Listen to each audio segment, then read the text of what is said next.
శ్రీ గురుభ్యో నమః. మనం నేడు చూడబోయే వీడియోలో మీ ఇంట్లో ఏ ఏ మొక్కలను పెంచుకుంటే లక్ష్మీదేవి యొక్క అనుగ్రహం కలిగి ఆర్థిక పరంగా మీరు అభివృద్ధిని పొందుతారో ఇప్పుడు తెలుసుకుందాం. ప్రతి ఒక్కరూ లక్ష్మీదేవి యొక్క అనుగ్రహాన్ని పొందాలని అనుకుంటారు. అంతేకాదు లక్ష్మీదేవి యొక్క అనుగ్రహం కోసం ప్రత్యేక పూజలు వ్రతాలు చేయడంతో పాటుగా ఎన్నో పరిహారాలు కూడా పాటిస్తూ ఉంటారు. అలాగే లక్ష్మీదేవి యొక్క అనుగ్రహం మీపై ఉండాలంటే మీరు పూజలు చేయడంతో పాటుగా మీ ఇంట్లో కొన్ని ప్రత్యేకమైన మొక్కలను కూడా పెంచుకుంటే వాటి ద్వారా కూడా మీ ఇంటిపై లక్ష్మీదేవి యొక్క అనుగ్రహం ఉంటుందని జ్యోతిష్య పండితులు చెబుతున్నారు.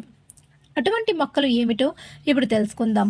లక్ష్మీదేవి యొక్క అనుగ్రహం మీ ఇంటిపై ఉండాలంటే ప్రతి ఒక్కరు మీ ఇంట్లో మనీ ప్లాంట్ని పెంచుకోవాలి.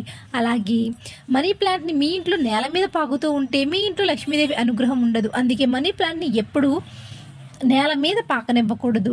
దానికి ఒక దారం కట్టి పైకి పాకనివ్వాలి. అంతేకాదు మనీ ప్లాంట్ మీ ఇంట్లో ఎక్కడ పడితే అక్కడ ఉండకూడదు. కేవలం ఆగ్నేయం మూల మాత్రమే ఈ మొక్కను పెంచుకోవాలి. ఈ మొక్క మీ ఇంట్లో ఉండటం వలన మీకు ఆర్థిక సమస్యలు రావు. అలాగే మీకు లక్ష్మీ కటాక్షం కలుగుతుంది.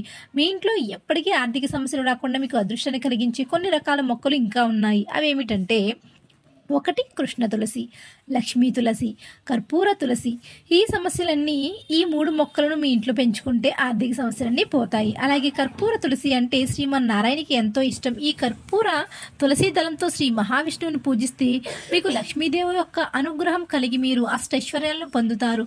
అలాగే మీకు లక్ష్మీదేవి యొక్క అనుగ్రహాన్ని కలిగించే మరొక మొక్క మారేడు చెట్టు.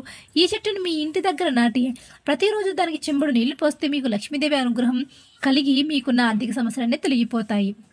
అలాగే ఆ మారేడు దళానికి గంధం రాసి దానిని శివుడి పాదాల దగ్గర ఉంచి నమస్కారం చేస్తే మీకు లక్ష్మీదేవి ఐశ్వర్యాన్ని కలిగిస్తుంది. అలాగే మీ ఇంటి సింహద్వారానికి పూర్ణ కలశంతో ఉన్న స్వస్తిక్ ముద్ర వేస్తే మీ ఇంటిలోకి లక్ష్మీదేవి తప్పనిసరిగా వస్తుంది. అలాగే మీరు ప్రతి శుక్రవారం గోమాత ముఖముకు పసుపు రాసి కుంకుమ బొట్టు పెట్టి గోవు చుట్టూ ప్రదక్షిణాలు చేసి గోవుకు అరటిపండు కానీ లేక పచ్చగడ్డిని కానీ లేక బియ్యాన్ని కానీ తినిపిస్తే మీకు తప్పనిసరిగా లక్ష్మీ కటాక్షం లభిస్తుంది. అలాగే మీ ఇంటిలో గడియారం ఎప్పుడూ దక్షిణ దిశగా పెట్టుకోకూడదు. అలా చేస్తే మీ ఇంటి పైన లక్ష్మీ కటాక్షం ఉండదు.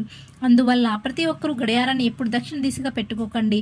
అలాగే మీ ఇంట్లో గడియారం స్లోగా తిరిగితే దాన్ని వెంటనే బాగు చేయించుకోండి. అలాగే మీ ఇంట్లో పాడైపోయిన గడియారాలు ఉంటే వాటిని వెంటనే బయట పారేయండి. ఎందుకంటే ఆగిపోయిన గడియారాలు మీ ఇంట్లో ఉండే మీ ఇంటిలోని లక్ష్మీదేవి రాదు. సో ఫ్రెండ్స్, చూసారుగా మరి ఇలాంటి మరిన్ని ఆధ్యాత్మిక విషయాల కోసం మన ఛానల్ని సబ్స్క్రైబ్ చేసుకుని చూస్తున్నాను. ధన్యవాదాలు.